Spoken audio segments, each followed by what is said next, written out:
Toby Perkins. Thank you very much, Madam Deputy Speaker. I rise to speak on behalf of the people of Chesterfield and Staveley, who share the shock, sadness and pride at the passing of our beloved late Queen Elizabeth II, and to send our condolences to King Charles III, who spoke so well just a few moments ago. Last night, prayers at St Michael's Church in Brimington were dedicated to Her late Majesty, and the bells on the famous crooked spire will be ringing muffled tones of mourning. Books of condolence have already been set up in Chesterfield Borough Council's contact centre, and others are appearing across the borough as our town citizens come out to send their respect and regards to a truly remarkable woman who has embodied our nation as our monarch for 70 years.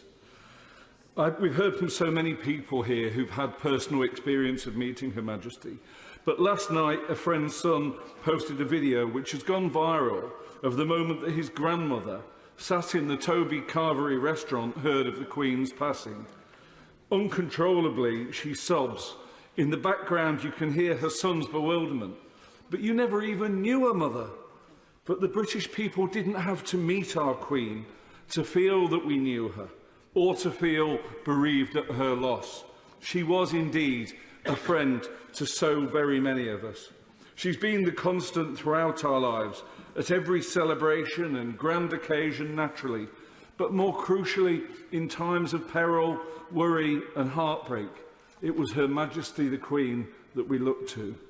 The Queen promised on her coronation to serve our nation faithfully, and the dedication, wisdom and fortitude that she's shown throughout every day of that service has inspired so many of us.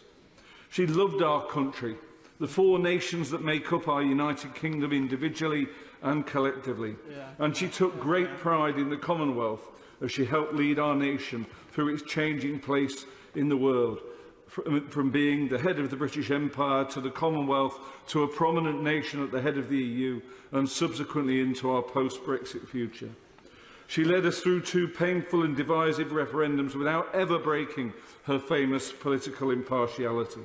And she was there when our nation was tortured by the cruel pandemic, bringing us together as so many of us sat there afraid and alone.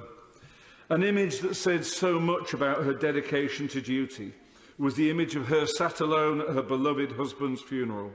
No one would have begrudged her being sat with a family member, but it was typical that she would want the world to see that she was also subject to the same restrictions so painfully being observed by her people.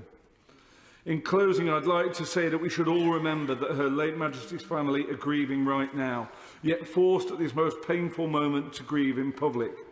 Those organs of the press who believe they are defending Her Majesty the Queen by attacking her children or her grandchildren, or claiming to know better than they do how her family should grieve, do our nation and our royal family a huge disservice. The people of Chesterfield will always take pride in her selfless devotion and wish His Majesty King Charles III a long, happy and successful reign. God save the King.